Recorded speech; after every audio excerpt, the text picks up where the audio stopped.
Ano, kitang-kita nyo. Kanina pa walang ulan, no? Wala nang ulan. Ano mo naman, no? Baha pa rin hanggang sa ngayon. Ayan pa rin, no? Oh. Ano, galing sa eskwelahan yan. Galing yan dyan sa ano. Tignan nyo, wala nang ulan. Kanina pa walang ulan. Oh. Sa iba, naglilimas na lang. Sa amin, no? Bukas pa yata to. Grabe, oh. Dapat siya, wala na yan, eh, oh.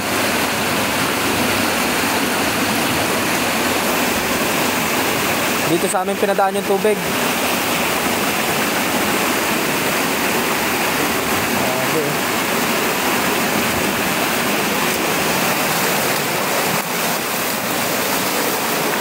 oh. Wala nang ulan, oh.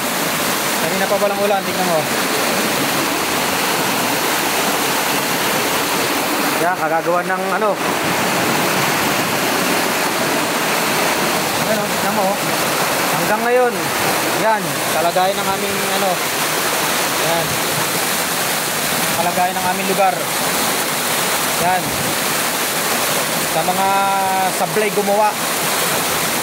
Ano. Tama ba naman yan yung ginawa nilang ganyan, no?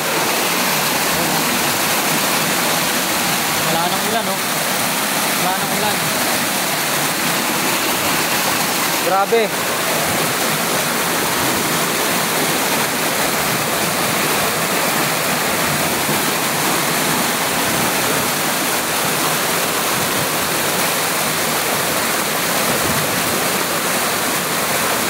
Galit na galit, oh.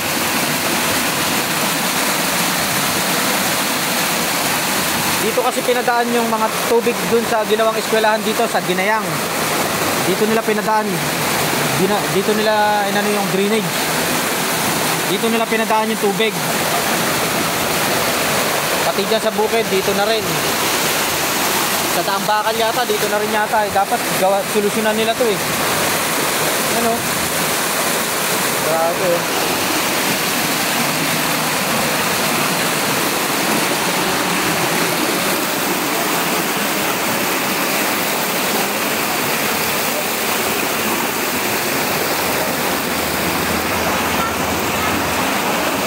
Bakit ka rin sa masada? Wala na! Dati na kasi ang hilagdag na. Wala! Grabe, oh. Anong gagawin yun? Ano ba kanya? Hindi ba yan? Kasi battery. Ha? Kasi, ito lang pinag-charge ko na ito eh. Kamado eh. Kailangan mo eh. Wala. Ayaw. Sabi ayaw wala. Ayaw mana. Grabe. Ayaw. Lakas talaga.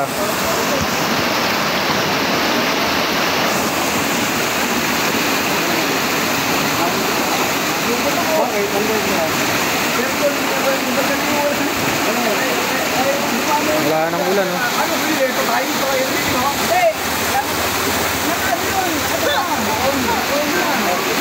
Dito kasi pinadaan yung tubig, oh.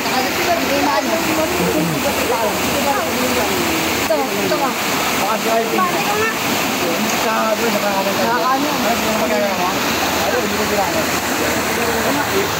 Yan. Grabe. So iba naglilimas na kami. Wala pa. Baha pa rin. Dahil sa kagawan ng ano.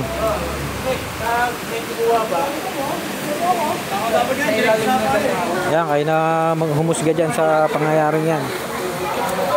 Kung tama ba yung ginawa nila.